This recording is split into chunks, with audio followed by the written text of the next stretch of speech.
Eu tinha 17 anos quando isso aconteceu. Eu tinha um turno de manhã cedo em um restaurante e usava o ônibus para chegar lá. Quando cheguei ao ponto de ônibus, já havia alguém lá. Isso era estranho porque era muito cedo de manhã. Comecei a caminhar até meu local de trabalho apenas para notar que o homem começou a me seguir. Ver o homem me seguindo me assustou e comecei a correr. Havia algo muito estranho com o homem. O tempo todo ele olhava para o chão, mas também começou a correr quando me viu correndo. Corri rapidamente para as portas dos fundos e o vi vindo na mesma direção. Quando fechei as portas, ele estava a apenas alguns metros de mim e vi que ele tentou abrir aquela porta trancada depois de mim. Enquanto eu estava em pânico dentro do restaurante, meus colegas de trabalho vieram até mim e disseram que alguém estava tentando todas as janelas para entrar. Chamamos a polícia e depois eles nos disseram que o homem estava carregando uma serra pequena consigo. Às vezes penso no que ele teria feito se tivesse sido mais rápido do que eu.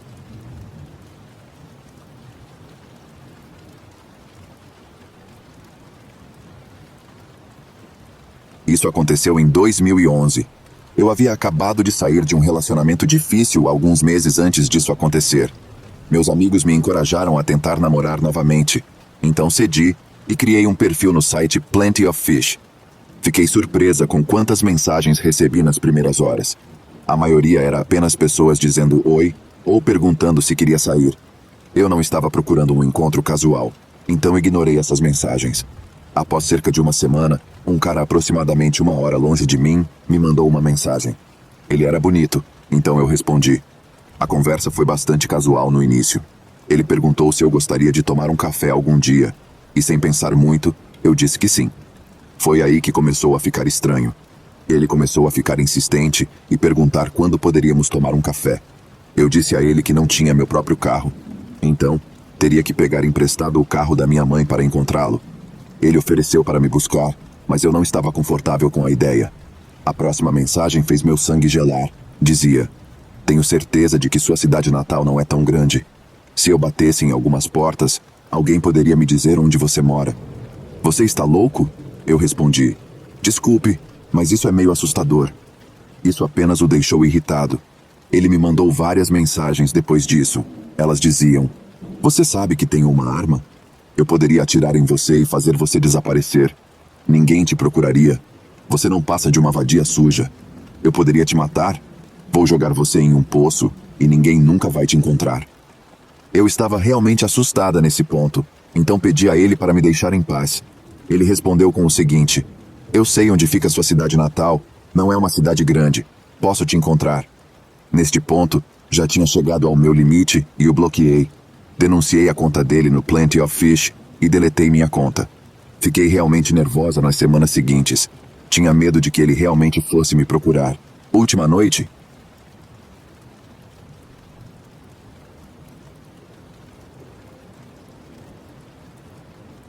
minha amiga Beth e eu fomos jantar em Calabasas, uma área agradável. E quando terminamos, já eram 10 da noite. Quando saímos, corremos para o carro dela porque estava estacionado meio longe do restaurante e estávamos com frio. O estacionamento estava praticamente vazio naquele momento, mas havia um SUV de cor clara, com vidros escuros, estacionado a 2 ou 3 vagas da porta do motorista de Beth. O SUV estava estacionado lá quando chegamos mais cedo também. Então, estamos correndo em direção ao carro, competindo para ver quem chegaria primeiro, e entramos no carro assim que chegamos lá porque estávamos congelando. Assim que entramos no carro dela, o SUV de repente dá ré e se posiciona atrás de nós, dificultando para nós recuarmos. Lembre-se de que ninguém mais está por perto porque tudo no complexo está agora fechado ou fechando. Eles estão piscando as luzes altas e fizeram um som de assobio estranho.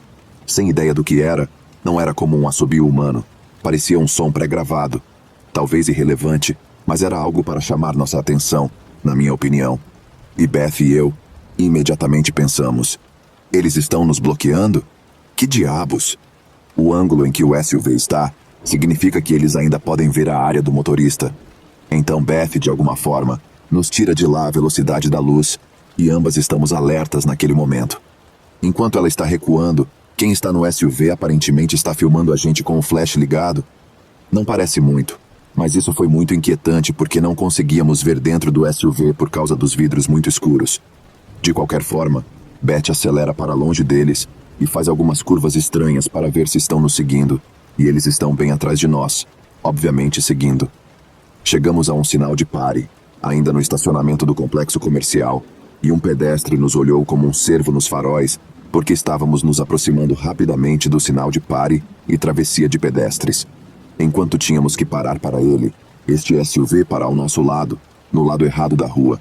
Não abaixe os vidros ou algo assim, o que de alguma forma deixou tudo ainda mais assustador, porque não sabemos o que essa pessoa quer de nós. Beth acelera novamente para fora do complexo e dirige de forma meio errática para tentar perdê-los, mas eles estão bem atrás de nós. Entramos na estrada principal e finalmente viramos na rodovia 101 Sul, e este estranho quase bateu em uma placa de sinalização apenas para nos seguir. Felizmente, Beth dirigiu como James Bond, cortou um caminhão assim que entramos na rodovia e depois se esquivou como uma louca pelo trânsito leve, e então saiu de uma saída e os perdeu lá. Mas eles ainda estavam tentando nos acompanhar na rodovia.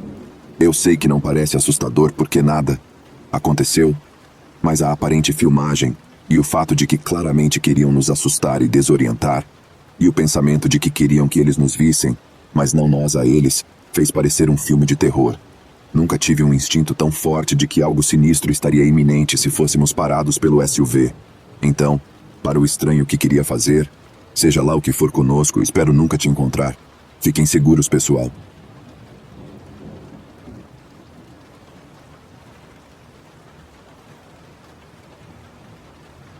Isso foi por volta de 2009.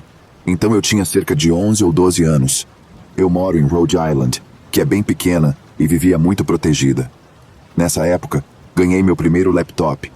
Todos os dias, depois da escola, meu grupo de amigos e eu entrávamos na página do AIM na internet e conversávamos sobre a escola, garotos, sabe como é, coisas normais do ensino médio. Não sei se algum de vocês se lembra, mas havia grupos públicos do AIM onde era possível conhecer estranhos. É aí que minha história começa. Um grupo de amigos meus e eu entramos em um grupo público do AIM, simplesmente sendo estúpidos, fazendo piadas, compartilhando vídeos do YouTube. Um rapaz se interessou por mim e me adicionou para que pudéssemos conversar em particular. Não me lembro sobre o que conversamos, na verdade. Escola, anime, sobre meus amigos. Olhando para trás, acho que ele estava me paquerando, mas nada parecia estranho na época. Ele era um homem de 32 anos. Não consigo me lembrar de seu nome. Ele morava em um estado vizinho, Connecticut, que não é muito longe. Eu esperava conhecê-lo, pois ele era muito gentil comigo. Eu era jovem e estava sofrendo bullying na escola, então qualquer pessoa online parecia ser uma fuga. Ele e eu conversamos sobre o Vocaloid, um programa em que você pode fazer com que ele cante qualquer música ou crie a sua própria, quase como o autotune, mas sem a sua voz. Não era tão popular naquela época, mas eu estava muito animada por ter um amigo que gostava do que eu fazia. As coisas seguiram normalmente por um tempo. Eu costumava fazer vídeos no YouTube, vídeos de música de anime, e ele se inscreveu em minha conta antiga. Até mostrei a ele uma música chamada Luca Luca Night Fever. Ele a colocou em seus favoritos. Fiquei muito feliz, mas um dia ele começou a ficar diferente. Pediu para me ligar no telefone. Eu era uma das únicas crianças da minha classe que não tinha celular e não queria que minha família me pegasse no telefone de casa com um estranho. Eu disse educadamente: "Não posso, desculpe." E até hoje me lembro de sua resposta: "Ligue para mim ou vou violentá-la e assassiná-la."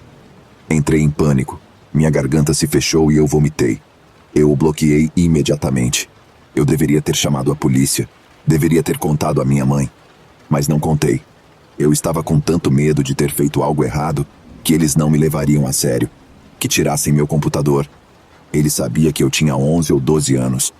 Assim que percebeu o que eu havia feito, ele enviou bots de spam do AIM para mim.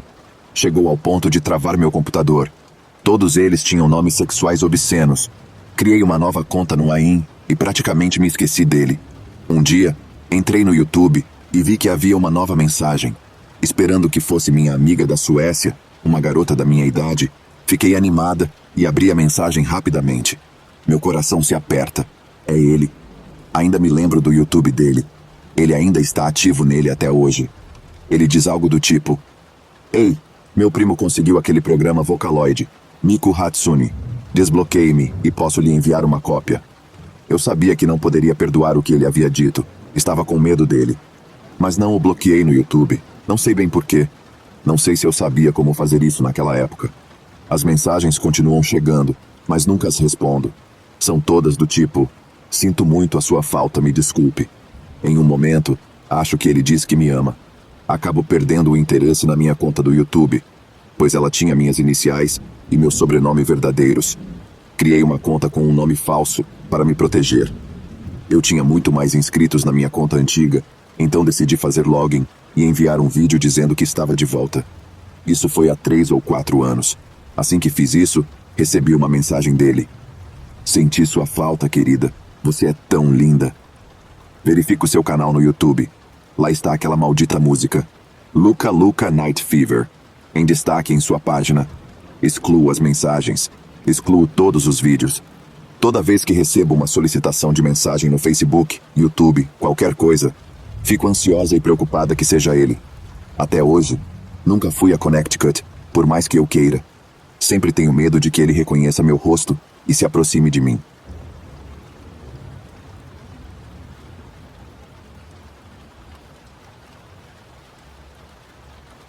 Eu costumava ser um promotor do Tribunal Distrital no meu condado rural. Às vezes é estressante, mas quase sempre é divertido. Para contextualizar, em um dia normal de tribunal, eu chamaria cerca de 40 casos agendados perante o juiz, para coisas como mudanças de declaração, sentenças, violações de condicional e outras questões. Com 40 réus, espectadores, policiais, pessoal do tribunal e um bando de advogados, era sempre um caos quase controlado. Eu sempre tentava torná-lo o mais eficiente possível, chamando os casos que levariam menos tempo primeiro. Ocasionalmente, um advogado sussurrava no meu ouvido que o cliente deles precisava ser chamado rapidamente. Se eles não abusassem do privilégio, eu acomodava. Normalmente, o cliente deles tinha problemas de saúde, precisava pegar os filhos, etc. O dia em questão, eu estava no início da pauta e ouvi um tumulto através das portas para o corredor. Não era comum, mas também não era inédito. Um advogado se aproximou e disse que o caso de seu cliente precisava ser tratado imediatamente. Sem outra explicação. Entra o senhor viciado em metanfetamina. Eu havia trabalhado tempo o suficiente no emprego para reconhecer os sinais do uso de metanfetamina. Esse cara tinha todos eles. Um sujeito magro com pequenas feridas abertas no rosto, bochechas afundadas, olhos inquietos, a lista completa. Eu chamo o caso dele. O senhor viciado em metanfetamina está obviamente tenso fisicamente, extremamente agitado e muito drogado. Ótimo, ele está usando drogas nesse momento. Flashback. Sem o meu conhecimento, ele estava vagando pelo prédio do tribunal com a camisa aberta, gritando absurdos e falando com os presos atrás das janelas de segurança. Os policiais de segurança sabiam que ele era um problema, então o delegado o acompanhou até a sala do tribunal. A cena do crime. O delegado se posiciona entre o senhor viciado em metanfetamina e o banco do juiz. O senhor viciado em metanfetamina começa a gritar e xingar, e o juiz recém-eleito está tendo dificuldades para manter a ordem. Os gritos continuam, e ele começa a dizer para o juiz: "Vá se ferrar, e a polícia também", enquanto vem em direção à mesa. O delegado é um sujeito de mais de 100 quilos do interior, com colete à prova de balas, armas e equipamentos. Não é a primeira vez dele. Ele diz para o senhor viciado em metanfetamina recuar e calar a boca. Ele obedece, depois estranhamente e calmamente se serve de um copo de água da mesa. Conversamos um pouco mais sobre o caso dele e ele aumenta novamente a agitação e vem novamente em direção à mesa. O delegado se aproxima dele e o senhor viciado em metanfetamina joga o copo de água no rosto do delegado. O delegado parece um urso que acabou de ser cutucado com um pau. Fiel ao seu estilo, ele abraça o agressor de água e o algema surpreendentemente rápido, considerando a luta e os gritos. Ele começa a conduzir o cara para fora para a prisão por agressão a um policial e pede reforços. Os delegados o tiram da sala do tribunal e eu continuo com mais um dia no tribunal. A tentativa de salto mortal no mármore. Esta parte foi relatada para mim posteriormente pelo delegado. Depois de tirá-lo da sala do tribunal, os delegados estão arrastando o senhor viciado em metanfetamina, passando por uma sacada que dá para uma queda de 6 metros em uma ampla escadaria de mármore. Ele se ergue e tenta jogar os 3 deles da sacada. São 60 quilos de raiva impulsionada por metanfetamina contra 200 quilos de delegados que não querem ter suas cabeças esmagadas depois de um salto mortal no mármore. O delegado derruba as pernas do senhor viciado em metanfetamina e ele faz sua melhor impressão de panqueca com 200 quilos de delegado irritado em cima dele. É honestamente incrível que nenhum osso tenha sido quebrado. Eles então o escoltam para a reserva. O desfecho. Depois de 2 semanas no tempo do castigo pensando no quanto ele foi um garoto mau, o senhor viciado em metanfetamina volta ao tribunal sob o olhar atento dos delegados. Ele já havia sido acusado na Corte Superior por agressão a um policial. O oficial de justiça havia gentilmente removido o jarro de água da mesa. O senhor viciado em metanfetamina se comporta muito melhor desta vez.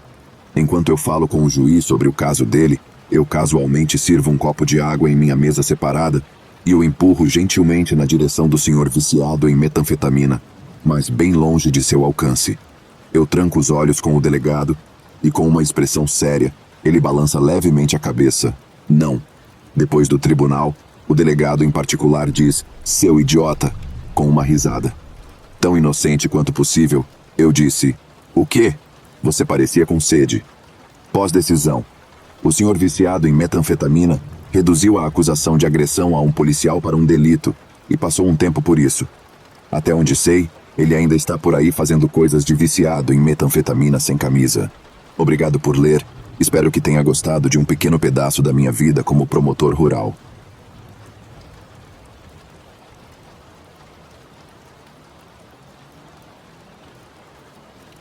Esta é uma longa história, então tenha paciência comigo. É tudo verdade. E estou feliz por estar vivo. Era o verão de 97, e eu era um estudante de pós-graduação no norte da Califórnia, vindo do exterior. Naquela época, não era imigrante, apenas um estrangeiro obtendo um diploma e planejando voltar ao país de origem depois. Na época, minha namorada ainda estava no exterior, já que ambos esperávamos que eu retornasse à Europa após a formatura e talvez, embora não dito na época, possivelmente nos casássemos depois. Então ela veio para passar as férias de verão. Vamos fazer uma viagem de carro até a Califórnia do Sul. Vamos pegar a estrada costeira até o sul da Califórnia, ver Santa Bárbara, Monterey, Venice Beach, San Diego, até mesmo dirigir até a Baja. O pacote de turista completo para 2 jovens de 20 e poucos anos visitando a tão legal Califórnia. Minha então namorada, e essa descrição de suas características físicas serve apenas como preparação para o que estava por vir naquele dia. Então vão se catar pervertidos. Tinha pernas finas perfeitamente esculpidas e um corpo curvilíneo, cabelos longos, e era geralmente bastante atraente. Ela também era paranoica, o que eu já sabia na época, e já tinha me dado muitas dores de cabeça quando me arrastou para situações de conflito, onde ela exigia que eu a defendesse como um homem, quando a situação na verdade tinha sido completamente provocada por ela, e se deteriorado devido às suas tendências mentais instáveis, digamos assim. Daí minha tendência de não me precipitar em pensar em me casar. Francamente, eu não tinha certeza sobre a parte do casamento. Mas eu sabia disso na época, e segui suas exigências e planos como de costume naquele dia. A gente estava apaixonado e tudo mais, mas talvez eu um pouco menos do que ela. Então nós dirigimos até o sul da Califórnia, saindo da área da Bahia, e eventualmente meu velho e enferrujado, mas amado conversível dos anos 80, que eu tinha adquirido barato como um quase sucata na área da Bahia, nos levou ao longo de uma estrada à beira-mar até um motel em San Diego. "Vamos escolher um motel perto da praia", ela disse, "para podermos sair e nadar de manhã. Vamos fazer check-in, jantar em algum lugar e dirigir pela cidade para ter uma ideia." Ok. O que ela queria, acontecia. Ela apontou para um motel ao longo daquela estrada costeira. Havia um após o outro, mas ela sabia o que queria, então escolheu. "É este", ela disse. "Vamos estacionar e ver." A placa "Vagas" estava acesa. As vagas no pátio do motel estavam todas vazias. Eu estacionei.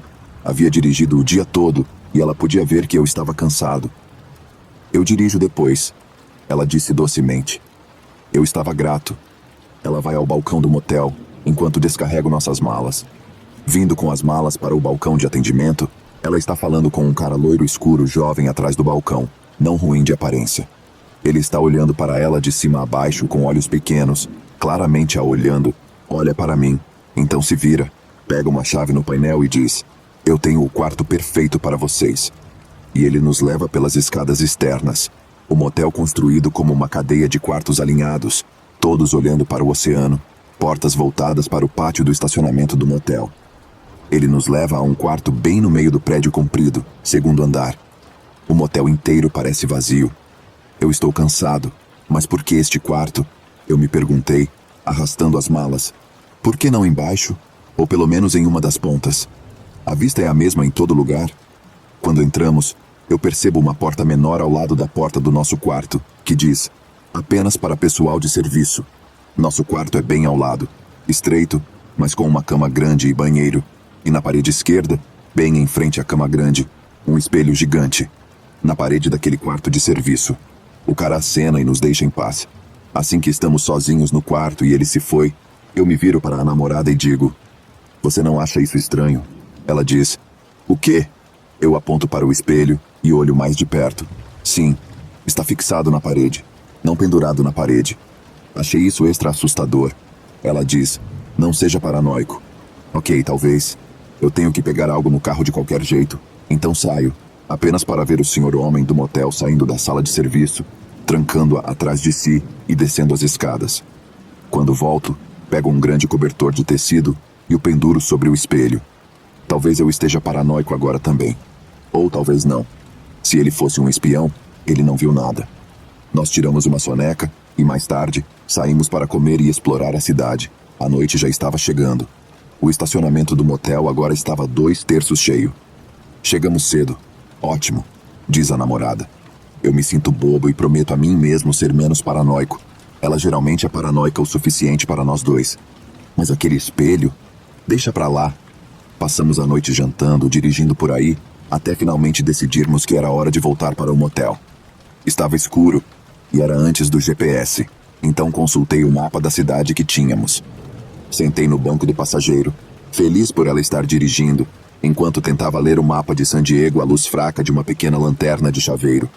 Estávamos dirigindo mais ou menos na direção certa do motel, meio paralelos à avenida da praia que precisávamos estar, mas percebi que talvez tivéssemos ido longe demais. Enquanto eu olhava para o mapa naquela luz fraca, ela olha no retrovisor e de repente diz, aquela van ali está nos seguindo. Eu olho para cima. Certamente agora ela é quem está paranoica. O quê? Atrás de nós, uma pista à direita, está uma velha van azul prateada. Um pouco deteriorada, com vidros escurecidos. Eu juro, ela diz. Ele está atrás de nós há pelo menos 3 quarteirões e fez as mesmas curvas. E ele não está nos ultrapassando, mesmo quando eu dirijo devagar. Eu olho em volta. Há quase nenhum tráfego nesta direção enquanto continuamos. Eu realmente duvido dela. Minha mente racional me dizendo que as vítimas raramente são escolhidas aleatoriamente. Eu tento acalmá-la. Olho para o mapa novamente e tenho uma ideia. Olha, eu disse. Na verdade temos que fazer uma conversão em U à esquerda para entrar na pista que nos leva de volta à avenida da praia com o motel. Então, eu disse, olhando para baixo na rua no próximo semáforo a um quarteirão de distância. Não tem policial aqui. Faça uma conversão em U ilegal no próximo sinal. Então veremos. Ela assente. Eu sei que ela é uma motorista muito melhor do que eu. Ela tem 3 anos a mais de experiência com câmbio manual em ruas estreitas europeias, enquanto eu acabei de aprender a dirigir na Califórnia. À medida que nos aproximamos do próximo semáforo e cruzamento, um claro, proibido conversão em U, pendurado ao lado do sinal, aquela van azul prateada assustadora atrás de nós à direita, o sinal fica vermelho. E a namorada transformada em piloto de corrida pisa fundo, o motor uivando, e passa sobre o sinal vermelho em uma conversão em U ilegal, para entrar na direção oposta. E a van... Eu não estou brincando. Ela acelerou, passou pela nossa pista atrás de nós e fez a mesma coisa, pneus chiando no asfalto. Então acelera a toda velocidade para nos alcançar, ficando a poucos centímetros de nosso para-choque, suas luzes brilhando em nosso espelho retrovisor, cegando como o inferno. Acelera, acelera, acelera. Eu murmurei, agora em pânico, e minha namorada acelera, a van atrás de nós ainda nos seguindo de perto. O que fazer? Descemos 2, 3 quarteirões, a van bem em cima de nós. Mais carros se juntam à nossa direção, embora o trânsito atrás de nós fique mais denso e as faixas se fundem em uma só. Agora a van ainda está atrás de nós, mas perto dela estão 3, 4 ou mais carros, todos acelerando, todos bem próximos uns dos outros. Podemos ver suas luzes. Estamos de volta à avenida onde fica nosso motel, uma via de uma pista.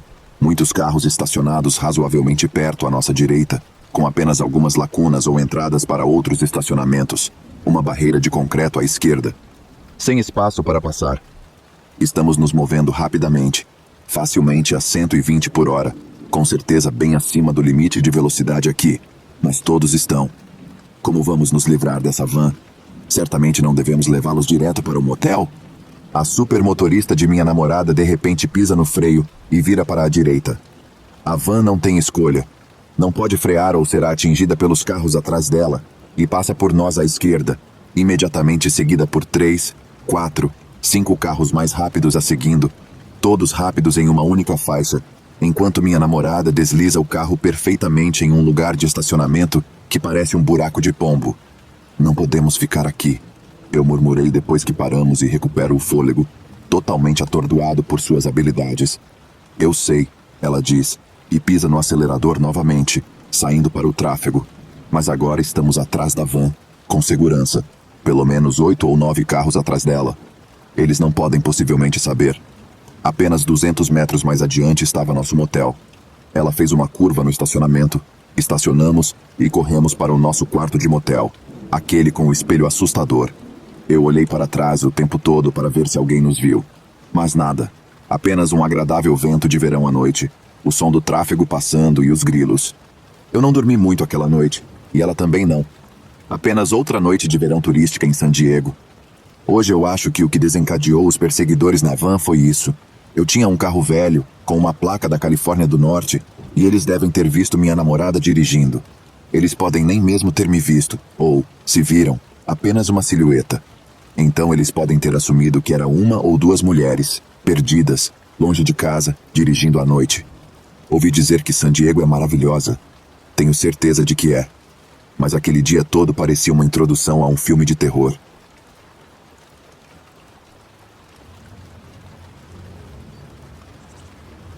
Se você me perguntar, o momento mais assustador da minha vida foi quando fui esfaqueado pela minha ex-mulher durante o fim de semana da Páscoa. Eu fui trabalhar e ela estava bem, mas durante o dia ela teve um surto mental e não sabia quem era nem quem eu era. Eu entrei e fui abraçá-la, e ela tinha um olhar vazio nos olhos e avançou em mim com uma faca de cortar carne. Eu me virei, mas ela ainda me atingiu. Ela estava indo para o coração e acabou roçando minhas costelas sob o meu braço esquerdo. Eu tive que lutar com ela para tirar a faca e impedi-la de me atacar, e acabei dominando-a com o rosto para cima no chão, com os braços cruzados para que eu pudesse simplesmente sentar em cima deles. Consegui pegar uma toalha do balcão e colocá-la embaixo do meu braço para evitar que sangrasse até a morte, e consegui discar para a emergência do meu celular no bolso. Garanti que o atendente dissesse aos policiais que eu estava ferido e estava sentado nela para impedi-la de me matar, e que a porta estava destrancada. Policiais da Califórnia entraram, armas em punho, e ameaçaram me balearam. Eu disse que me levantaria, mas ela precisava ser controlada ou iria atacá-los. Eles me derrubaram, e é claro, ela se levantou e começou a atacá-los enquanto me algemavam. Eles acabaram dando choques nela e a algemaram também enquanto eu estava sangrando. Eventualmente, eles pelo menos pegaram a toalha e cobriram o ferimento novamente até a chegada da ambulância e me algemaram na maca. Eventualmente, eles me desalgemaram e eu tive que levar pontos. E eu nunca mais vou chamar a polícia de novo. Eles ainda tentaram me prender depois, mas pelo menos o capitão tinha um cérebro e disse aos idiotas para me soltarem.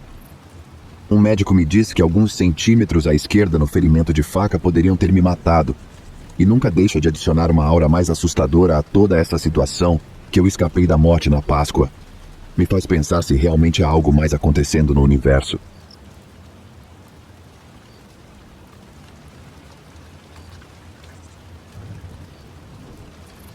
Quando eu tinha 13 anos, morava no Brooklyn, e isso aconteceu cerca de uma semana ou duas depois do meu aniversário, então deve ter sido por volta do fim de semana da Páscoa. Um amigo e eu íamos ao cinema cerca de uma vez por semana. Normalmente, íamos a um dos vários cinemas do nosso bairro, mas às vezes o filme que ele queria ver, ele sempre escolhia o filme, não estava passando no bairro dele. Então, às vezes íamos ao cinema fora do bairro dele. Desta vez, tivemos que ir muito longe, até Manhattan, para ver o filme. Já esqueci o título, e pegamos um trem até Manhattan, vimos o filme e pegamos o trem de volta para casa. Como morávamos em bairros diferentes, tínhamos que descer em paradas diferentes. Ele desceu na parada dele, e eu tive que continuar até a última parada para poder pegar um trem de conexão para casa. O vagão do metrô em que eu estava sentado estava completamente vazio. O mesmo acontecia com o vagão ao lado, que era o primeiro do trem. Depois de sentar lá no vagão vazio, não sei o que me possuiu, mas decidi ir para outro vagão em vez de ficar ali no vagão vazio. Me levantei e fui para o próximo vagão, onde havia pessoas. Decidi ir ainda mais longe para outro vagão, mas um cara de jaqueta de couro ficou no meu caminho e disse que os outros vagões do trem estavam fechados. Eu sabia que esse cara estava mentindo, mas não queria problemas com ele, então apenas disse, e me virei, e voltei para o vagão vazio de onde eu vim e peguei meu antigo assento. Esse cara e os amigos dele interpretaram minha resposta como um sinal de fraqueza e covardia, o que era. Eu era um garoto de 13 anos tímido que foi abusado quando criança e não tinha confiança alguma. Eu estava sentado lá no meu lugar quando um dardo de metal caiu no chão aos meus pés, seguido por uma voz áspera e irritada gritando, "Ei, pegue isso!" Olhei para a minha direita e vi o cara de jaqueta de couro e os amigos dele, cerca de meia dúzia ou mais, entrarem no vagão e virem direto para cima de mim. Seu amigo foi um dos primeiros a me alcançar, enquanto me ordenava a pegar o dardo novamente. Eu fiz isso, e então ele me ordenou a entregá-lo para ele. Eu fiz. Então ele começou a atirar o dardo diretamente na minha perna, repetidamente. Eu gritei e chorei. Coloquei as mãos sobre minha perna na tentativa de protegê-la, mas então ele me ordenou a afastar as mãos, ou se não. Eu fiz, e ele continuou a atirar o dardo nas minhas pernas enquanto estava sobre mim. Minha memória está um pouco embaçada sobre como o resto progrediu, mas me lembro deles. Depois dos arremessos de dardo, eles começaram a me usar como saco de pancadas, socos voando no meu rosto, peito e estômago. Não um de cada vez, mas vários de uma vez. Consegui me libertar desses caras e corri para as portas do carro para poder escapar para o próximo carro onde havia pessoas. Mas um deles estava guardando a porta. Esse cara não estava participando da minha tortura com seus amigos. Ele apenas ficou na porta como vigia. Eu podia sentir que esse cara tinha alguma compaixão por mim, mas sentia algum tipo de culpa pelo que estava acontecendo, que posso me lembrar. Mas quando cheguei à porta, ele ainda impediu minha fuga. Eu gritei, chorei, implorei para ele me deixar ir, mas ele não quis. Ele me jogou de volta para os amigos dele. Aquele cara me mantendo preso naquele vagão com seus amigos naquele momento foi o pior sentimento de todos. Em algum momento, me vi de joelhos no chão do vagão do metrô. Coloquei a mão no bolso e tirei todo o dinheiro que tinha comigo na época. Todo o dinheiro que tinha no mundo. Uma única moeda de 10 centavos. Eu estendi a mão para eles na palma da minha mão acima da minha cabeça e gritei que era tudo o que eu tinha. Por favor, peguem e me deixem em paz. Senti uma mão com luva de couro pressionada na minha palma e pegar a moeda. Mas eles ainda não tinham terminado comigo. Um deles teve a brilhante ideia de que queria ver minha cabeça se chocar contra uma das janelas do vagão do metrô. Então eles me agarraram e começaram a bater minha cabeça no vidro de uma das janelas.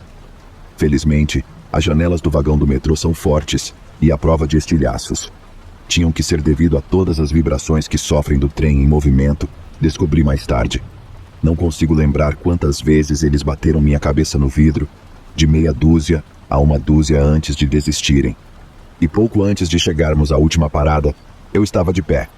Abri a boca para dizer algo, e acidentalmente um pouco de saliva voou da minha boca e caiu na luva de couro de um dos meus agressores, o que me rendeu um tapa na cara. Finalmente, chegamos à última parada. As portas se abriram e eles saíram do carro, exceto um cara que presumi ser o líder deles. O mesmo cara que no início ficou no meu caminho e disse que os outros vagões do trem estavam fechados. Ele colocou a mão no bolso, tirou a carteira e me perguntou se eu precisava de alguns trocados. Eu não podia acreditar. Eu não queria nada dele. Recusei a oferta e ele guardou a carteira e saiu do trem e foi para o carro da frente para relatar ao maquinista que fui atacado. Eu bati na porta, mas não havia ninguém lá. Saí do trem na plataforma. Troquei de plataformas. Vi um casal de policiais de costas para mim. Eles estavam saindo da plataforma, descendo as escadas. Gritei para eles, mas não me ouviram. Eu estava muito fraco dos espancamentos para correr atrás deles. Eles desapareceram da minha vista. Tanto faz. Nunca memorizei os rostos dos meus agressores, pois tentei não fazer contato visual com eles durante todo o incidente. Esqueci como eles eram em questão de segundos depois de deixarem o trem. Nunca poderia dar uma descrição exata e positiva, e nunca soube seus nomes. Derrotado, peguei meu próximo trem de conexão, desta vez encontrando e permanecendo em um vagão razoavelmente cheio de pessoas com aparência normal. Assim que cheguei em casa, desabei na cama e dormi. Quando acordei na manhã seguinte, meu corpo doía por todo lado.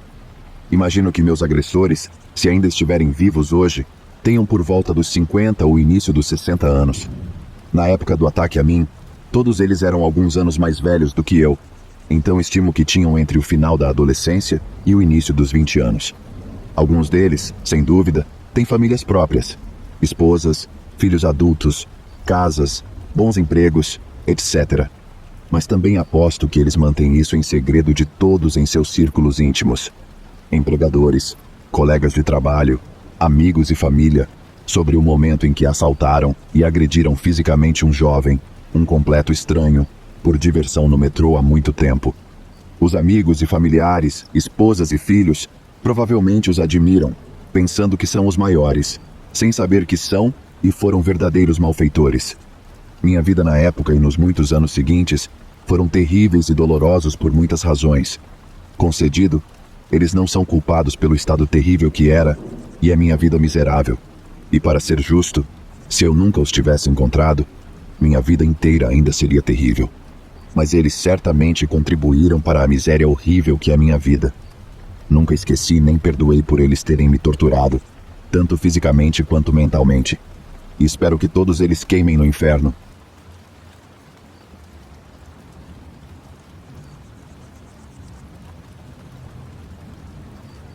Isso pode não parecer tão assustador para alguns, mas para mim e minha esposa, é uma das coisas mais inquietantes que já nos aconteceram. Então, aconteceu que sou casado com uma piloto comercial, e frequentemente a busco no aeroporto após voos especialmente longos. Isso aconteceu quando ainda estávamos namorando, por volta das 9 da noite no domingo de Páscoa, de todos os dias. Estávamos indo para a casa do aeroporto, quando a estrada nos levou a um ponto de parada, onde alguns contêineres de lixo estavam de um lado da estrada.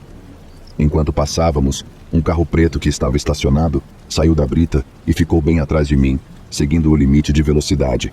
Quero dizer, ele estava tão perto no retrovisor que eu só podia ver a tenda no para-brisa dele, nem mesmo o capô do carro. Não era um carro da polícia. Era um Chevy dos primeiros anos de 2000 e estava nos seguindo. Fiz algumas curvas aleatórias usando minha seta, pensando que ele estava apenas indo na mesma direção que eu e queria que eu me apressasse na estrada de uma única faixa com uma linha amarela dupla. Mas depois de 3 curvas aleatórias que continuavam na mesma área, percebi que isso não era aleatório. Eu disse à minha esposa para segurar em alguma coisa e virei agressivamente em uma estrada lateral, com minha seta indicando outra direção. Acelerei a 90 por uma estrada com um limite de velocidade muito mais baixo que isso. Dei algumas voltas extras e acabei estacionando no estacionamento do aeroporto. Desliguei as luzes e esperamos. O mesmo carro veio correndo pela estrada, simplesmente acelerando. Eu o vi dobrar uma curva e desaparecer de vista, e saí correndo na direção oposta com as luzes apagadas, usando apenas a luz da lua para enxergar. Assim que cheguei perto de uma estrada principal, liguei as luzes e dirigi abaixo do limite de velocidade o resto do caminho para casa. Isso nos deixou realmente assustados. Quase ligamos para a polícia e estacionamos na delegacia para que os policiais pudessem pará-lo instantaneamente. Eu não tinha ideia do que eles estavam fazendo, mas não brinco com esse tipo de coisa.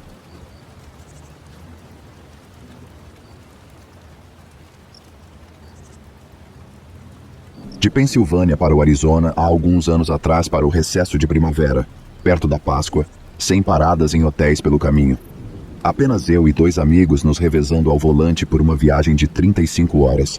Finalmente cruzamos a linha estadual e entramos no Arizona, depois de quase 2 dias dirigindo sem parar, com poucas paradas para comida e combustível, etc. Era por volta de 1 da manhã, estávamos quase sem gasolina. E a única bomba de gasolina por milhas de distância que estava listada como aberta online ficava a cerca de 3 milhas dentro do Parque Nacional da Floresta Petrificada. Não tínhamos outras opções e decidimos conferir. Minha amiga está dirigindo, outra amiga está no banco do passageiro, estou no banco de trás. Ambas são mulheres, sou o único homem no carro. Assim que entramos no parque, nos perguntamos como pode haver uma bomba de gasolina aberta aqui dentro. Está tudo escuro, nenhum carro à vista, o parque está claramente vazio. A única fonte de luz em nossa viagem de 3 milhas até o destino era o farol do nosso carro. Milagrosamente, chegamos a uma bomba de gasolina escondida dentro deste parque. Não há atendente, a loja está trancada, mas a bomba está acesa. Minha amiga para o carro, é um espaço apertado, é uma pequena bomba de gasolina, e minhas amigas brincam que eu deveria ser o responsável por abastecer o carro, já que sou o único homem no carro. Na verdade, é porque nenhum de nós queria sair. Todos estamos sentindo um clima estranho pelo ambiente que acabamos de entrar. Saio do carro, a bomba aceita meu cartão e começo a abastecer o tanque. Assim que começo a abastecer, vemos luzes se aproximando ao longe. Deixe-me reiterar que não havia luzes além dos faróis do nosso carro e do brilho fraco da bomba de gasolina na estação. Podíamos ver a escuridão da noite se estendendo por milhas neste parque. Não havia ninguém na estrada estreita conosco durante todo o tempo que estávamos dirigindo. De onde vinham essas luzes, se não as tínhamos visto até o segundo em que saí do carro? Digo para minhas amigas pela janela. Deve ser um guarda florestal. Percebo enquanto estou dizendo isso que estou verbalizando para me acalmar, em vez de porque acredito que seja verdade. As luzes se aproximam, são ofuscantes. Os faróis altos estão brilhando diretamente em mim, enquanto eles chegam à estação. Eventualmente, eles se aproximam o suficiente para eu conseguir distinguir o veículo. É um trailer aleatório, não um guarda florestal. Vejo um homem no banco da frente, magro, óculos, bigode, boné de beisebol. É um homem branco, e é assim que eu o lembro, e não há mais ninguém no veículo com ele. Assumo que ele vai estar na mesma situação que nós, tanque quase vazio, nenhum lugar para parar para gasolina, sem escolha a não ser abastecer no parque. Mas ele passa pela bomba vazia e posiciona seu trailer na nossa direção sem motivo aparente. Neste ponto, consigo ver seus olhos. Estamos perto o suficiente para eu olhar diretamente para o motorista enquanto abasteço o tanque. Ele sorri para mim enquanto continua a se aproximar lentamente do nosso veículo, movendo-se em velocidades tão lentas que era como se ele estivesse tentando nos provocar. Ele está se aproximando cada vez mais. Mas por que ele não para? Ele está prestes a nos atingir enquanto estamos imobilizados e ele está dirigindo a menos de 5 km por hora. Então minha amiga no banco do passageiro reúne coragem para estender a mão e apertar a buzina para dizer para ele parar. O som daquela buzina cortando a tensão do silêncio absoluto da noite vai ficar comigo para sempre. Neste ponto, eu estava olhando não apenas para o trailer, mas também pela janela para minhas amigas. Sem palavras, estamos todos comunicando nosso extremo horror e confusão com a situação que se desenrola diante de nós. O trailer para a apenas metros de distância do nosso carro, e o homem acena para mim novamente, quase que pedindo desculpas, com um sorriso. Não estamos completamente abastecidos, mas sei que não estou confortável em ficar naquela bomba por mais tempo. Então penduro a mangueira e volto para o carro. Nem preciso dizer, vamos sair daqui. Assim que fecho a porta, minha amiga já está começando a mover o carro. Neste ponto, o homem posicionou-se de forma que é impossível para nós dirigirmos diretamente para fora da estação, porque ele está bloqueando nosso caminho à frente. Nossa única escolha é dar marcha a ré na floresta, ou seja, na floresta não pavimentada e intransitável, e nos angulamos a partir daí. Eventualmente, conseguimos enquanto o homem do trailer fica ali nos olhando, ainda sem sair do veículo ou abastecê-lo. Saímos. Começamos a dirigir o mais rápido que podemos naquele caminho estreito para fora do parque, e continuamos olhando para trás para ver se estamos sendo seguidos. Não estávamos. Parecia que o trailer desligou os faróis quando saímos. Não discutimos o que havia acontecido até sabermos que estávamos 100% seguros e de volta à estrada. Quando finalmente conseguimos abordar a situação, percebemos que o trailer deve ter acampado na escuridão da floresta com as luzes apagadas, esperando que alguém se aproximasse da bomba. Teríamos visto os faróis. Caso contrário, teria sido muito escuro para não notarmos. Não temos ideia do que teria acontecido se não tivéssemos apertado aquela buzina. Se tivéssemos permitido que ele se aproximasse lentamente e nos atingisse com o carro. Ele teria pedido desculpas. Vamos todos sair do carro e verificar os danos, e então tentar algo conosco? Ele teria nos atraído para fora do carro? Ele estava sozinho no trailer? Nunca saberemos, e tenho certeza de que ficamos felizes por não termos ficado por perto para descobrir.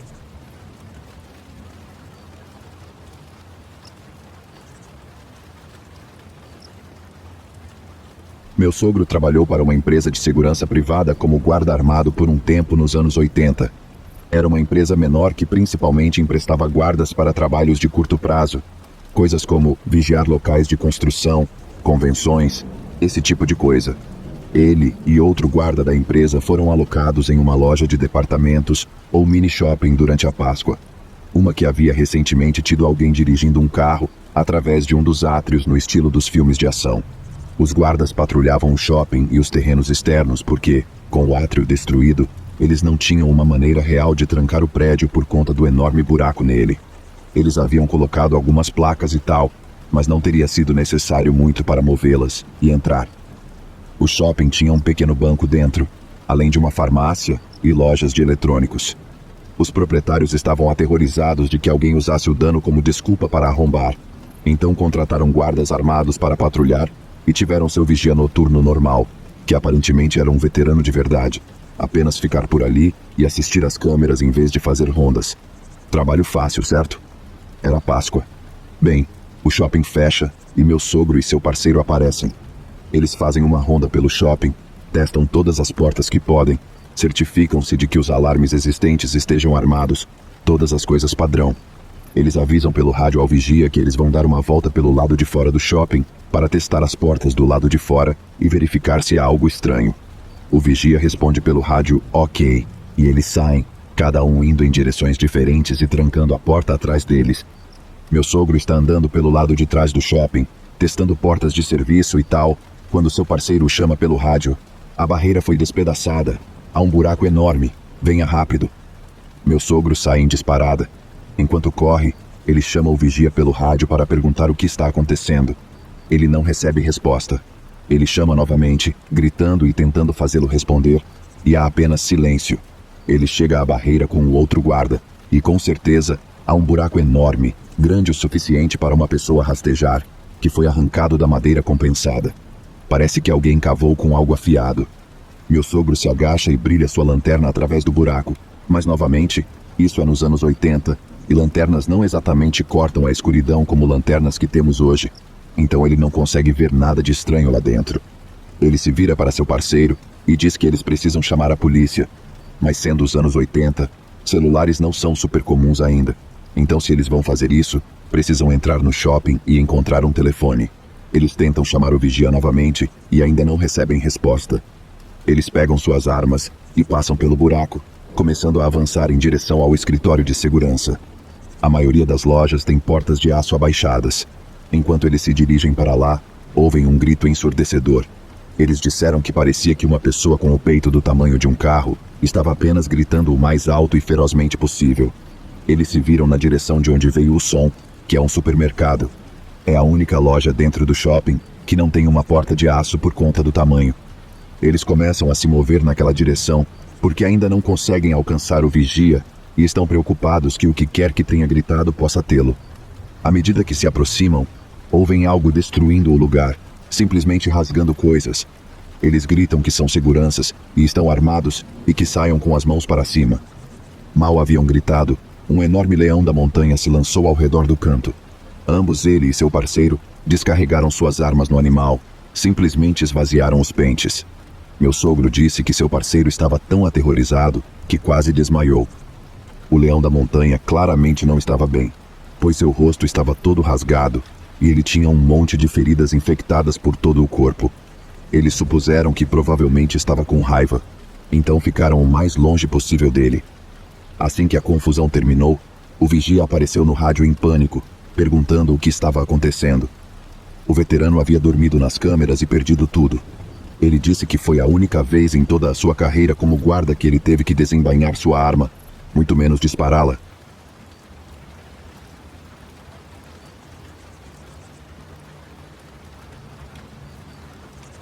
Estava acampando com um casal de amigos durante uma viagem de carro de primavera pelo país. Não trouxemos uma barraca, apenas jogamos uma lona sobre a carroceria da caminhonete e dormimos lá atrás. Tenho muita dificuldade para pegar no sono, especialmente quando não estou na minha própria cama. Então fiquei acordado por muito tempo depois que meus amigos tinham dormido. Enquanto eu estava deitado lá, o único acordado em uma noite calma e silenciosa, além do ronco irritante do meu amigo, comecei a sentir uma sensação de afundamento no estômago. Pensei que talvez estivesse com fome. Fui até a caminhonete e peguei alguns lanches. Depois tentei novamente dormir. Acabei cochilando por um tempo, mas quando acordei subitamente, aquela sensação ainda estava lá. Mas pior, não era fome. Era aquela sensação de que algo estava muito errado. Mas nada estava errado. Tentei ignorar a sensação e dormir novamente. Provavelmente consegui dormir 1 hora ou mais, e então acordei subitamente novamente. Todos os tipos de alarmes estavam tocando agora. Lembro-me de me sentir tremendo e enjoado neste ponto. Eu não fazia ideia do porquê, mas meu corpo estava em modo de luta ou fuga completo. Eu não me importava se eles pensassem que eu estava louco naquele ponto. Acordei meus amigos e disse a eles que precisávamos sair agora. Consegui convencê-los e saímos às pressas. Disse a eles que explicaria pela manhã. Encontramos outro acampamento na estrada para passar a noite.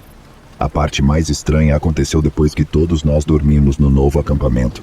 Estava dormindo tranquilamente, apenas para ser acordado por meus amigos me sacudindo e dizendo que precisávamos sair novamente. No momento em que abri os olhos, fui completamente dominado pela pior sensação de pavor imaginável. Meus amigos também pareciam totalmente assustados e estavam praticamente tentando me pegar e me jogar na cabine da caminhonete.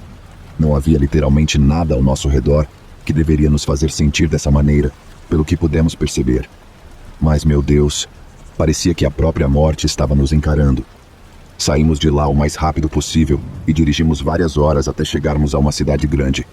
Apenas pegamos um hotel e isso foi o fim. Nunca descobrimos o que estava acontecendo. Meus amigos acharam que estávamos sendo seguidos em um ponto durante a viagem. Eu realmente não sei, sinceramente.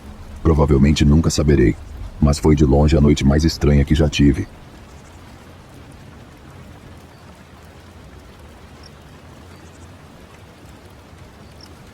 Eu tinha cerca de 20 anos quando isso aconteceu, e estava em casa da faculdade para o intervalo da primavera. Meu amigo Ted e eu estávamos tomando algumas bebidas e entretendo 2 garotas com quem costumávamos ir ao colégio. Como não tínhamos idade para ir a bares, demos nosso dinheiro para as meninas, elas pegaram nossas bebidas e depois nos encontramos em uma praia isolada que conhecíamos. Mas para chegar a essa parte da praia, tínhamos que passar por uma seção de área florestada muito densa. Todos estavam bem com isso, mas enquanto estávamos caminhando, percebemos imediatamente que algo estava estranho. Não havia sapos ou insetos. A floresta estava silenciosa, absolutamente nada além de uma calma imobilidade. Ted e eu mencionamos discretamente um ao outro que isso geralmente significava que um predador estava por perto, mas já tínhamos bebido um pouco naquele momento e decidimos que éramos provavelmente a coisa mais assustadora por ali. Continuamos pelo caminho silenciosamente, mas com a cabeça meio girando, sabe? Então percebemos o cheiro. A floresta cheirava estranho, quase como uma mistura de roupas sujas e mau hálito. Novamente, estávamos preocupados, mas neste ponto, já estávamos quase lá, então não havia sentido em voltar atrás, realmente. A última parte do caminho atravessava uma área pantanosa que ligava a Ilha Barreira ao continente. É admitidamente assustador pra caramba, com árvores sinuosas cobrindo o caminho e com a pouca luz que tínhamos da lua, agora sendo bloqueada por um monte de curvas e galhos. Começamos a atravessar esse caminho e estamos mais ou menos no meio quando ouvi. Aquilo era um clique mecânico, muito pronunciado, como uma tampa de garrafa de Coca-Cola sendo aberta ou algo assim. Ted e eu congelamos, e antes que pudéssemos realmente descobrir de onde vinha o barulho, ouvimos novamente vindo de uma direção diferente. Houve uma breve pausa, e então a floresta simplesmente se ergueu. Uma dúzia de figuras, vagamente silhuetadas pela luz da lua, se levantou e começou a se mover em nossa direção de todas as direções. Sem hesitar, Ted saiu em disparada. Eu fui seguir, mas recuei depois de decidir que não poderia deixar as garotas sozinhas para serem assassinadas. Quando perceberam o que estava acontecendo, começaram a gritar. O tipo de grito que você solta apenas quando tem certeza de que está ferrado. Enquanto eu preparava meus amigos para correr, me virei para ver que o caminho agora estava bloqueado por uma coleção de formas escuras e sinistras. Definitivamente parecia fim de jogo. Sem saída, em número desproporcional por figuras que nem pareciam ser humanas. Mantive as garotas atrás de mim e me preparei para minha última defesa. Estava aterrorizado, mas a descarga de adrenalina me deu uma espécie de foco estranho. A figura mais próxima de nós parou seu avanço, e um braço se ergueu da massa escura e tirou o que rapidamente percebi que era um capacete que tinha folhagem amarrada. Antes mesmo de realmente entender o que estava acontecendo, um homem se identificou como o capitão do Corpo de Fuzileiros Navais e explicou que às vezes fazem exercícios militares nesta parte da praia, que descobri ser de acesso público, mas pertencente à Marinha. Eles não tinham certeza se fazíamos parte do exercício ou não, por isso avançaram em nós. Ele começou a se desculpar profundamente, mas eu estava tão aliviado por estar vivo naquele ponto que não me importei nem um pouco. Enquanto eles nos escoltavam de volta, toda a estranheza da floresta começou a realmente fazer sentido. O silêncio, o cheiro, aqueles cliques. Tudo resultado de um pelotão de fuzileiros navais se movendo nas sombras. Em nosso caminho de volta, vários outros grupos menores que haviam ficado em cobertura também se revelaram, incluindo um par que impediu o estúpido do Ted de correr até sabe-se lá onde.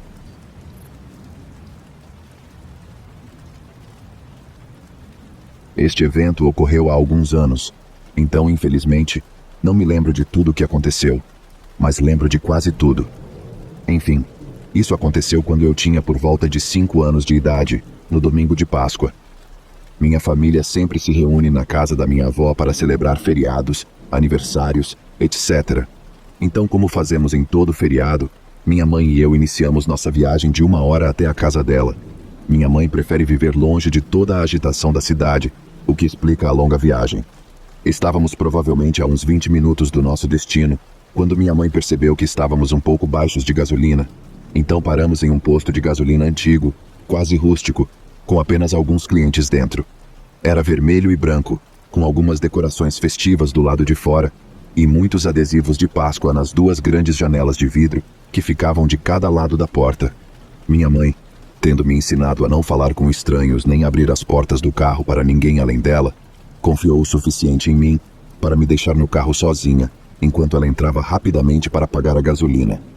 Ela me disse que voltaria logo antes de entrar no posto de gasolina. Estava um dia agradável naquele dia, então as janelas do carro estavam abaixadas para sentirmos a brisa enquanto dirigíamos em vez de usar o ar-condicionado. Enquanto esperava minha mãe, lembro-me de ajustar os recortes de papel colorido na minha cesta de Páscoa ao meu lado e depois olhar para fora da janela do banco de trás. Quando olhei para o lado, vi um homem alto e mais velho, talvez com cerca de 30 ou 40 anos, se aproximando da minha janela. Ele se agachou um pouco e olhou para mim. "Oi, tudo bem? Qual é o seu nome?" Lembro-me dele dizendo. Neste momento, lembrei que não deveria falar com estranhos, então disse ao homem que minha mãe diz que não devo falar com estranhos. Ele então respondeu: "Bem, podemos ser amigos então. Meu nome é Charlie, e agora que você sabe, acho que não sou mais um estranho, né?" Na época, achei que ele estava certo. Na minha cabeça, pensei, já que um estranho é alguém que você não conhece, este homem já não era mais um estranho porque eu sabia seu nome. O homem e eu tivemos uma conversa curta que não me lembro muito bem. Tudo que me lembro é dele me dizendo que eu tinha uma cesta de Páscoa legal. Neste ponto, comecei a sentir um mal-estar no estômago, mas sendo uma criança, é claro que eu não sabia por quê. Minha mãe então saiu do posto de gasolina e notou o homem imediatamente e começou a se aproximar do carro rapidamente, perguntando ao homem o que ele achava que estava fazendo. O homem parece entrar em pânico e puxa a maçaneta da minha porta violentamente. Ele rapidamente percebeu que estava trancada, felizmente, e procedeu a esticar-se pela minha janela e me pegar pelo pulso e tentar me puxar para fora. Isso obviamente me assustou muito, me fazendo entrar em pânico e puxar contra ele por instinto, o que o fez soltar e sair correndo. Minha mãe correu rapidamente para o carro e destranquei as portas. Ela me pegou e me abraçou quase dolorosamente, então me inspecionou de perto, perguntando repetidamente se eu estava bem. Eu acabei com uma leve contusão e vermelhidão no braço onde ele me agarrou, Mas fora isso, eu estava apenas abalado. A realidade do que acabara de acontecer se estabeleceu neste momento, e lembro-me apenas de chorar e segurar minha mãe imediatamente após dizer que estava bem. Não me lembro de mais nada depois deste ponto, mas recentemente perguntei à minha mãe sobre isso, e ela disse que chamou a polícia imediatamente depois. Até hoje, minha mãe ainda diz que este foi o momento mais assustador da vida dela, e afirma que se tivesse chegado mais tarde e voltado para um carro vazio, ela não teria sido capaz de viver consigo mesma.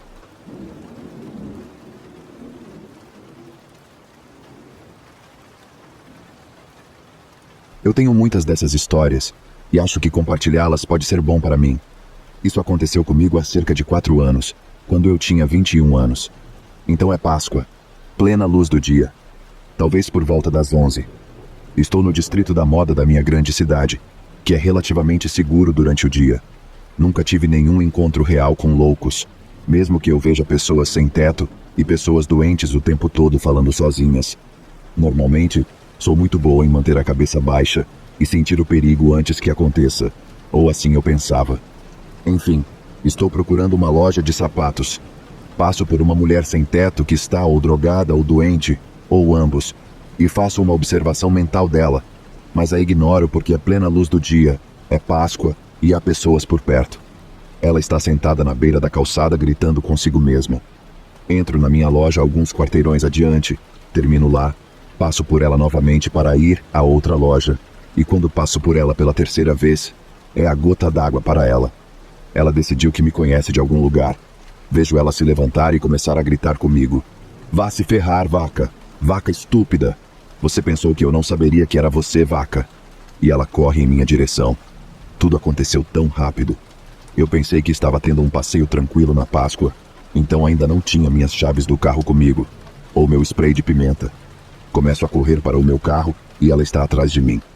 Estou meio que encostada no meu carro e viro. Ela está bem ali. A avalio e ela está muito suja e tem feridas. E penso comigo mesmo que definitivamente não quero lutar com ela. Não que eu possa lutar mesmo, mas acho que agora não é hora de aprender. Também penso comigo mesmo que se eu ficar perto do meu carro, ela vai danificá-lo no processo de tentar me atacar. Não consigo encontrar minhas chaves a tempo. Ela tenta me acertar um soco na nuca, enquanto eu me abaixo e corro, e ela quase me acerta. Isso tudo aconteceu em cerca de 10 segundos. Tudo aconteceu tão rápido. Ninguém está ajudando, apesar de ser uma rua movimentada. Estou gritando. Tenho a sorte de correr acidentalmente para a última loja onde eu tinha estado. Se fosse outra loja que não me conhecesse, acho que eles teriam me expulsado por causar uma cena. Eu moro em uma grande cidade e já tive problemas assim antes, onde os comerciantes não ajudam porque não querem o drama. Você sabe, o drama com o qual eu não tive nada a ver, mas estou divagando. Entro correndo e chorando, e conto a ele sobre a mulher.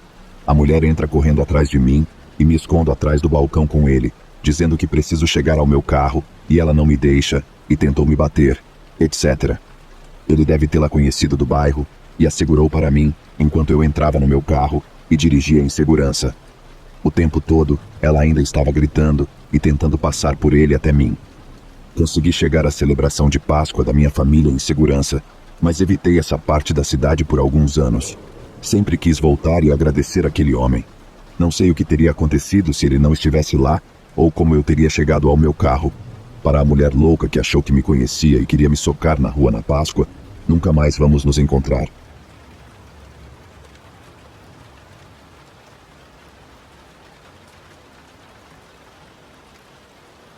Isso aconteceu por volta da Páscoa no início dos anos 2000. Eu ainda era adolescente na época e não tinha uma vida doméstica muito boa naquela época, então eu tentava passar o máximo de tempo fora de casa possível. O problema era que eu não morava em uma boa parte da cidade, então não havia muitas opções para sair depois da escola. Eu geralmente acabava indo para este shopping todos os dias e desperdiçando tempo até finalmente decidir voltar para casa. Nunca havia muito o que fazer lá, mas era melhor do que ouvir meus pais discutirem. Então, um dia, algo aconteceu que me fez nunca mais querer voltar a esse shopping. Tudo começou completamente normal. Eu fui para o shopping depois da escola como de costume e tentei encontrar algo para fazer. Eu tinha planejado sair com alguns amigos lá, mas todos cancelaram comigo no último minuto, então fui sozinho. O shopping realmente não era o melhor lugar para sair.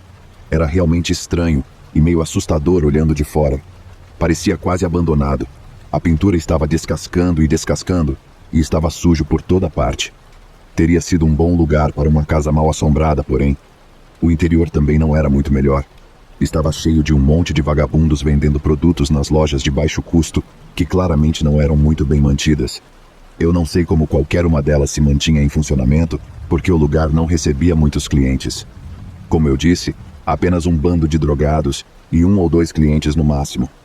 Quando cheguei lá, dei uma volta por aí e olhei nas vitrines de algumas lojas, mas não entrei em nenhuma. O lugar honestamente parecia ainda mais decadente do que o habitual. Parecia que ninguém havia limpado em anos, e o que era ainda mais perturbador era que eu não vi um único funcionário em lugar nenhum. No começo, pensei que eles deviam ter feito cortes na mão de obra, já que o shopping estava perdendo dinheiro, mas quanto mais eu andava, mais estranho ficava. Parecia haver algum problema elétrico também, já que as luzes continuavam piscando de forma estranha e estavam completamente apagadas em algumas áreas. Isso definitivamente não ajudou a tornar o lugar menos assustador.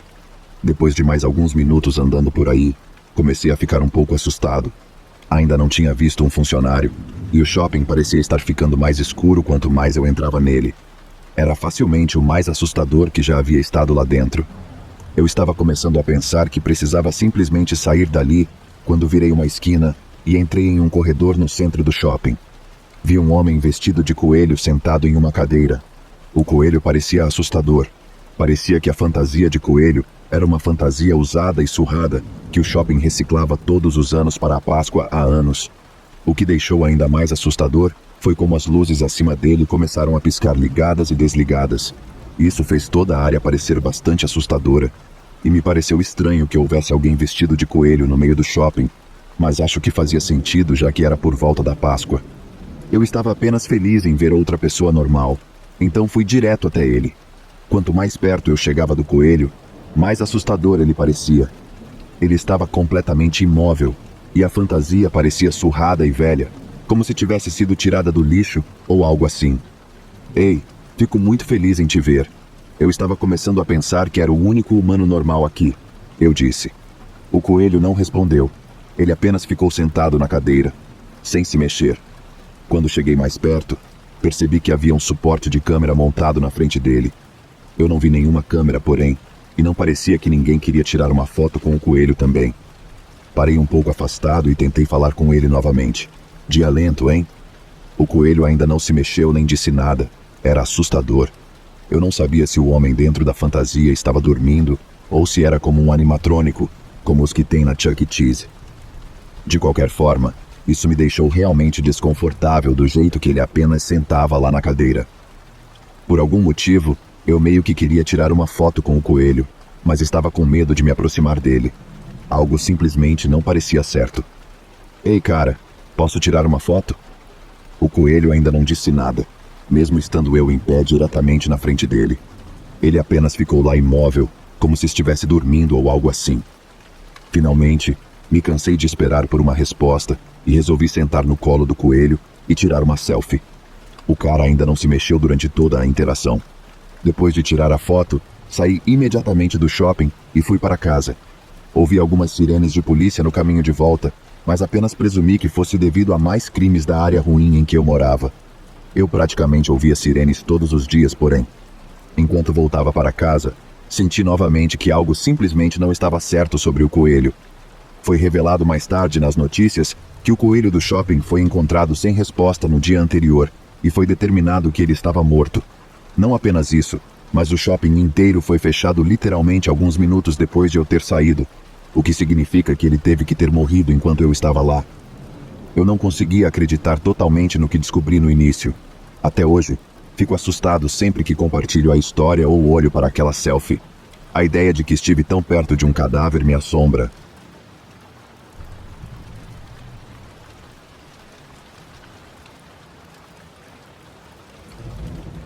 Robert George Irving nasceu em 5 de agosto de 1907, em Pasadena, Califórnia. Seu pai era o reverendo Benjamin Irving, um titã do movimento nacional de santidade do final do século XIX. e um homem que se dedicou admiravelmente à causa da integração racial dentro da igreja. Algumas das ideias do reverendo Irving podem ter sido à frente de seu tempo, mas ele era tão ardente quanto seus pares.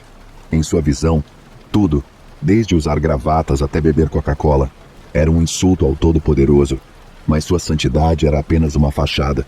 Benjamin Irving era mulherengo e bigamista, abandonando a mãe de Robert quando o menino tinha apenas 3 anos de idade. O abandono os deixou na pobreza, condenando o menino a uma criação caracterizada por extrema pobreza. Quando Robert estava na metade da adolescência, uma instituição reformatória ofereceu a ele um aprendizado de escultura. Ele passou os próximos 15 meses de sua vida aprendendo a transformar pedaços de pedra em obras de arte deslumbrantes, provando ser um talento natural no processo. Robert passou um tempo estudando sob a tutela de um ídolo da escultura, Laredo Taft, e mais tarde conseguiu emprego em um renomado estúdio de cera em Hollywood, Califórnia. No final de seus 20 anos, Robert tinha uma reputação como um dos melhores escultores de sua geração. Seu trabalho era admirado de costa a costa, pois ele tinha uma maneira de capturar a forma humana que era algo tão extraordinário que causava desconforto. Robert também possuía tendências extremamente violentas e, uma vez, ameaçou um colega de trabalho com uma ferramenta de escultura afiada como navalha. Um conflito físico foi de alguma forma evitado, mas o desejo de vingança de Robert ainda persistia. E para reivindicá-lo, ele criou um método tão criativo quanto arrepiante. Robert pegou um pedaço de cera e começou a esculpir o rosto de seu rival no trabalho de memória. Então, quando o rival chegou para trabalhar na manhã seguinte, ele ficou surpreso ao ver uma réplica quase perfeita de seu próprio rosto sentada em sua mesa. Mas não era a semelhança que o perturbava, era a expressão. Robert havia moldado a expressão do rosto para ser de puro terror primal, o tipo que alguém esperaria ver antes de uma morte súbita e violenta. A escultura perturbou a todos que a viram, mas o sujeito da peça estava além de ser consolado. Ele parecia convencido de que era uma ameaça séria de morte iminente, e apesar de ser assegurado de que Robert estava apenas brincando com ele, o homem deixou seu emprego no estúdio de cera, nunca mais retornando. Robert também era assolado por uma incapacidade de interagir com seus colegas de qualquer maneira que pudesse ser considerada normal. Ele achava extremamente difícil conseguir amigos homens, e conquistar o sexo oposto era quase completamente fora de questão para ele. Para seu crédito, ele fez o seu melhor, mas a etiqueta especializada e a profunda compreensão dos sinais sociais necessários para conquistar uma noiva eram bastante deficientes, e vez após vez, Robert se humilhou após se aproximar de algumas jovens muito bonitas, mas ele não parecia melhorar em lidar com a rejeição. Em uma ocasião, ele ficou tão chateado que tentou se castrar com suas próprias ferramentas de escultura e teve sucesso parcial em fazê-lo. A tentativa lhe rendeu uma estadia de 1 ano em um hospital psiquiátrico estadual da Califórnia, e após sua alta, Robert partiu da Califórnia completamente. Ele se mudou para a cidade de Nova York, encontrando acomodação em uma pensão de propriedade de uma mulher chamada Mary Gadian. Uma grande parte do tratamento psiquiátrico de Robert pretendia livrá-lo de sua tendência de se apaixonar por médicos. Notando uma melhora imensurável até o momento de sua liberação, Robert se tornaria obcecado por certas enfermeiras e precisava ser acalmado por profissionais médicos todas as vezes. Ele foi ensinado a distinguir entre sua ideia projetada de uma mulher e a realidade de seu verdadeiro caráter. Ele parecia pensar que algumas mulheres eram perfeitas para ele, feitas sob medida para ele, quando a verdade era que ele não as conhecia de verdade. Robert também foi ensinado que cada rejeição, seja romântica ou profissional, só o tornaria mais forte, aproximando-o de seus objetivos finais. Levou muito tempo, mas no final, Robert começou a responder ao tratamento e começou a entender que precisava corrigir seus instintos parasociais. Mas quando ele chegou à pensão de Nova York e conheceu a filha da proprietária, Ethel, Robert sofreu uma regressão psicológica catastrófica. Ele se tornou perigosamente obcecado pela jovem mulher, mas felizmente, Robert era extremamente autoconsciente de seus problemas. Ele lutou para conter seus sentimentos por Ethel, e quando eles ameaçaram dominá-lo, ele se internou no Hospital Estadual de Rock, em Orangeburg, Nova York. Lá ele ficou, recebendo uma variedade de tratamentos psiquiátricos rudimentares por quase 2 anos seguidos, até finalmente ser liberado no verão de 36. Levou 2 anos de sua vida para se tornar um homem que ele considerava digno de pedir Ethel Gadian em casamento. Mas quando ele voltou para a cidade de Nova York e procurou seu único verdadeiro amor, descobriu que ela já estava prometida a outro. Foi um golpe do qual Robert nunca se recuperaria, e é amplamente relatado que pouco depois de saber do casamento de Ethel com um tal Joseph Kudner, ele começou a esculpir sua obra-prima. Robert George Irving começou a esculpir uma representação altamente detalhada de Ethel Gadian, usando um grande pedaço de gesso. Embora não esteja claro se a escultura foi concluída, relatos jornalísticos contemporâneos descrevem a peça como esteticamente exuberante, mas moralmente abominável. Assim como a maioria de seus outros trabalhos, a semelhança com o objeto retratado era impressionante, mas ao redor do pescoço de Ethel, Robert esculpiu uma serpente enrolada e constritora, no processo de sufocar a vida dela. Apesar de ser indiscutivelmente macabra, há uma chance de que Robert acreditasse que despejar seus sentimentos em sua arte ajudaria a aliviar a negatividade que sentia. E quando ele se matriculou na Escola Teológica da Universidade de São Lourenço em Canton, Nova York, é razoável supor que ele buscava um caminho para a redenção. Mas em 18 de março de 37, apenas 10 dias antes do domingo de Páscoa, Robert foi expulso da escola por motivos desconhecidos. O relatório de expulsão foi encontrado citando sua aparente instabilidade, mas o incidente exato que levou à sua expulsão permanece desconhecido. Robert então voltou para a cidade de Nova York, alugando um quarto na rua 52 Street, apenas alguns quarteirões de distância da pensão de Mary Gadian. Ele bebia excessivamente e frequentemente considerava tirar sua própria vida. No sábado, 27 de março, ele deu um passeio até o rio Hudson e contemplou se deveria ou não se jogar. Mas Robert não se jogou no Hudson naquela noite. Em vez disso, ele caminhou até uma rua conhecida, até a pensão de Mary Gadian. Na manhã seguinte, no domingo de Páscoa de 37, parentes da família Gadian chegaram à pensão para jantar com eles. Mas quando encontraram as portas destrancadas e uma descoberta macabra os esperava dentro. Mary Gadian e sua filha jovem, Verônica, estavam deitadas no chão do quarto desta última. Ambas haviam sido estranguladas e esfaqueadas até a morte. No próximo quarto estava o corpo sem vida do Sr. Frank Bryans, um inglês surdo, que também havia sido esfaqueado várias vezes. Até hoje, não está claro por que Verônica foi alvo em vez de Ethel, mas alguns argumentaram que era uma ideia de punição de Robert. Tirar a vida dela era uma coisa, mas privá-la de seus entes queridos era uma sombra mais escura de crueldade. Além disso, mirar em Verônica poderia ter sido uma maneira de punir a comunidade mais ampla, já que ela era uma jovem atraente e popular que sonhava em se tornar modelo. Os investigadores acreditavam que o assassino havia entrado sorrateiramente no apartamento dos Gadian por volta das 2 da manhã e havia vagado pela casa escura em completo silêncio antes de ser interrompido por uma Verônica bêbada.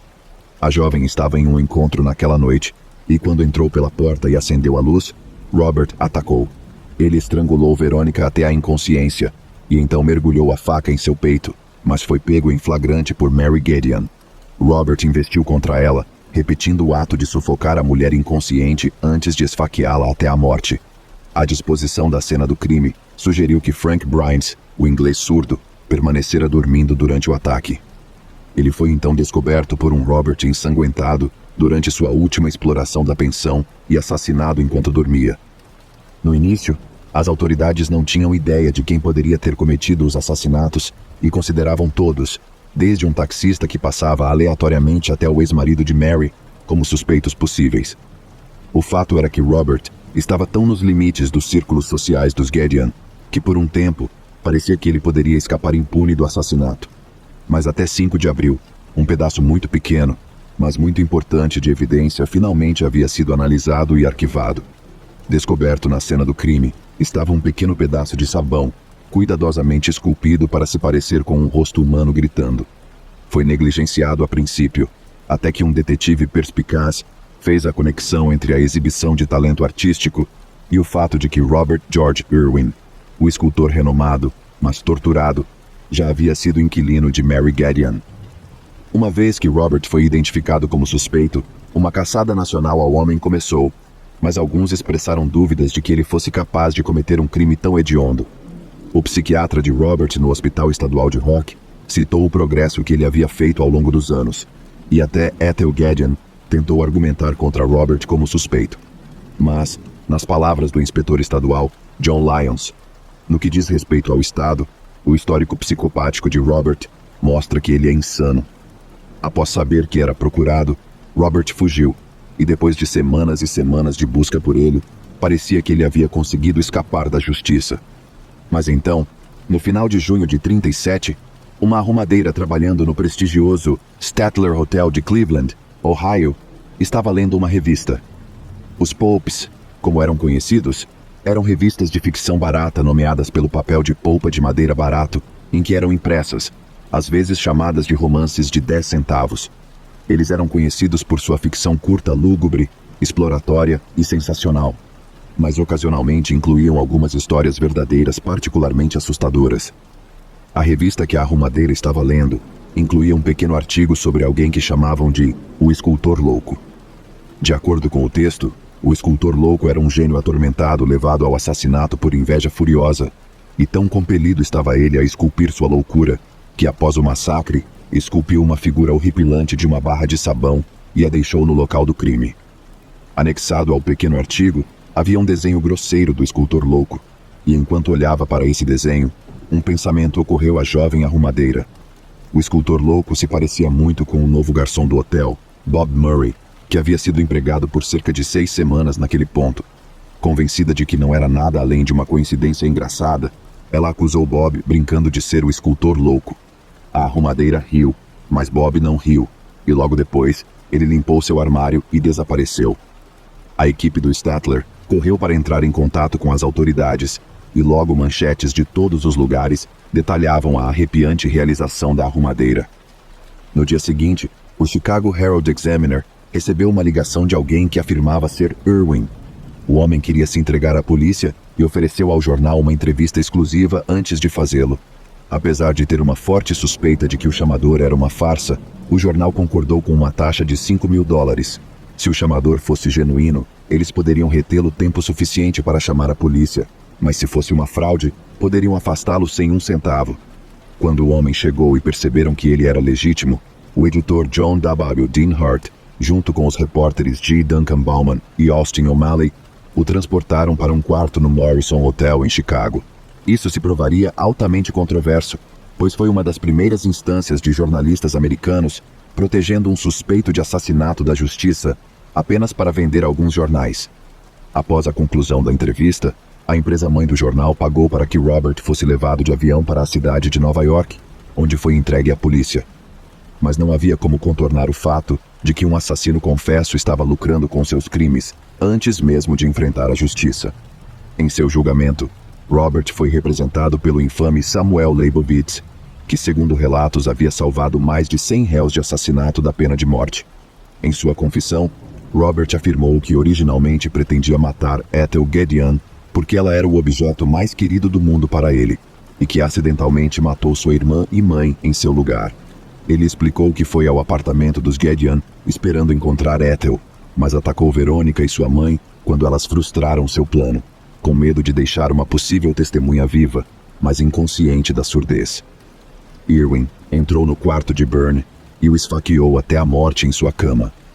Como se para ilustrar quão insano Robert Irwin realmente era, uma declaração que ele fez a detetives de homicídios da polícia de Nova York foi lida perante o tribunal.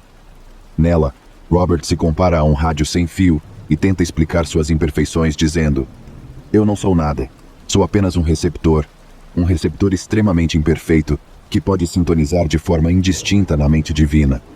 Você já ouviu um rádio que não está funcionando bem? Você gira os botões e consegue um chiado. Apenas de vez em quando conseguimos a música pura e clara. Minha ideia toda na vida era me aperfeiçoar para que o receptor pudesse sempre pegar a música divina no seu melhor." Contrariando a opinião inicial do promotor de que Robert estava insano, um painel de psiquiatras de Nova York o considerou legalmente são no momento dos assassinatos. Eles afirmaram que Robert estava bem ciente da natureza e das consequências de seus atos violentos e era apenas um excêntrico, não legalmente insano. Isso significava que a pena de morte agora estava na mesa, mas sob conselho de seu advogado, Robert se declarou culpado de 3 acusações de assassinato em segundo grau em troca de uma redução para 139 anos na prisão de Sing Sing. No entanto, deve-se notar que, ao chegar a Sing Sing, Robert foi examinado por psicólogos, declarado definitivamente insano e transferido para o Hospital Psiquiátrico de Dannemora em dezembro de 38.